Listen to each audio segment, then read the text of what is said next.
Ei, doido, então venha pra cá mais uma vez com Deus da Amazônia, né? Mas antes disso, ative o sininho para receber notificação de novos vídeos. Vamos falar agora de um camarada importantíssimo que é o que nós vamos chamar no caso do John Locke. Algumas coisas fundamentais eu tenho que lembrar sobre o pensamento de John Locke. Eu gostaria de começar com aquela ideia no caso da tábula rasa do John Locke. O que seria essa ideia da tábula rasa do John Locke que muita gente utiliza dentro da redação? Vamos lembrar aqui do que o John Locke fala. Ele fala que todo ser humano, que todo homem, ele nasce como se fosse uma folha de papel em branco, que vai se preenchendo e se completando à medida das suas experiências. Ou seja, o homem vai adquirindo conhecimento a partir das suas experiências. E aí, quando você sabe, né, dessa afirmação do John Locke, você já tem que lembrar que isso é de um princípio, no caso, empirista, ou seja, a corrente empirista que surgiu lá no século XVII, que vai dizer que o nosso conhecimento surge a partir da nossa experiência, é a mesma corrente empirista que, inclusive, nega as ideias da capacidade inata. A ideia da capacidade inata é essa, que afirmava, por exemplo, que o nosso conhecimento já vem com nós. Quando Francis Bacon cria a corrente de pensamento que vamos chamar empirista, ele nega esse princípio de que o conhecimento já vem com nós. O nosso conhecimento vai surgindo a partir das nossas experiências. E aí o John Locke segue essa corrente de pensamento empirista, cria a teoria da tábula rasa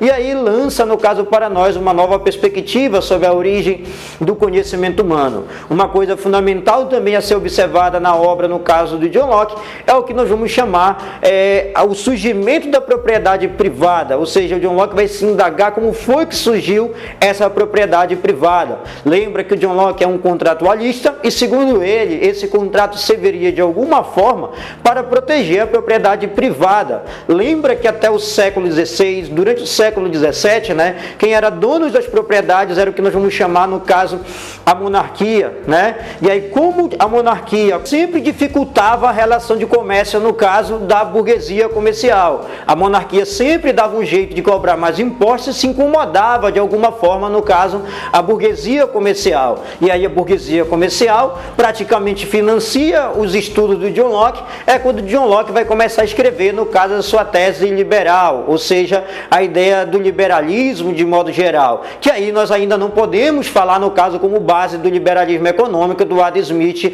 e do David Ricardo, mas sim, no caso, o pensamento liberal voltado para o John Locke. Então, a primeira pergunta que o John Locke vai começar a fazer é, por exemplo, de onde é que surge a ideia da propriedade privada. Segundo John Locke, a propriedade privada ela vai surgir a partir de um momento, por exemplo, que uma pessoa chega numa propriedade e começa a exercer trabalho sobre aquela propriedade. Então, se eu peguei uma terra, se eu peguei um terreno, exerci o trabalho sobre ela, automaticamente eu já sou dono, ou seja, eu tenho posse sobre aquela propriedade.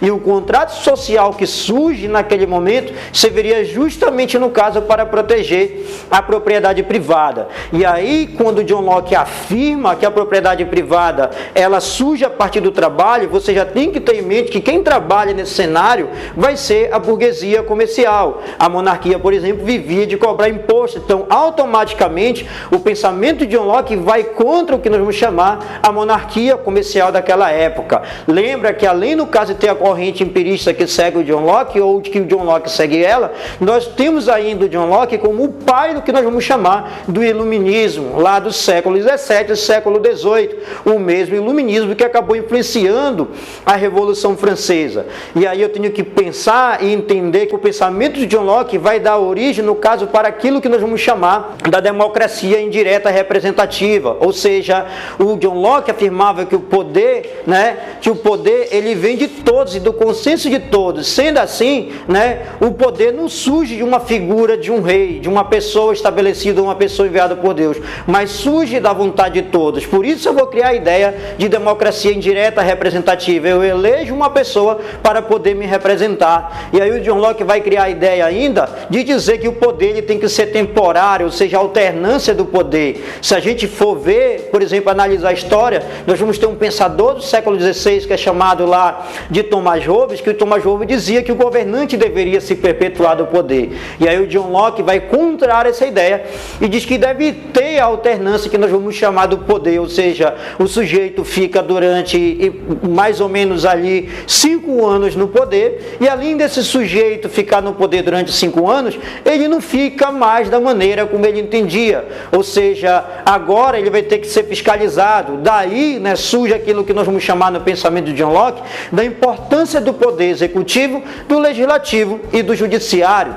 Outra coisa fundamental a pensar na obra, no caso de John Locke, é que, contrário ainda às ideias que nós vamos ter lá do Thomas Hobbes do século XVI, quando Thomas Hobbes afirmava que o Estado tinha tanto poder e que poderia, né, definir a religião das pessoas, o John Locke vai dizer que não, que o Estado, na verdade, ele tem que ser laico, ou seja, o Estado ele não pode interferir nas ideias, ele não pode interferir nas escolhas individuais que nós temos do indivíduo, sobretudo na questão religiosa.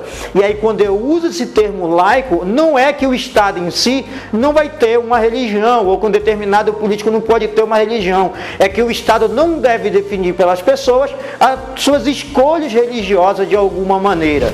Então, galera, esse é um resumo que nós temos aí do pensamento de John Locke. Espero ter ajudado vocês. Mais uma vez, né, toque lá o sininho, dê um toque, vai curtindo para receber notificações, compartilhe e chame os seus amigos para a gente continuar o trabalho. Um abração do Deus da Amazônia.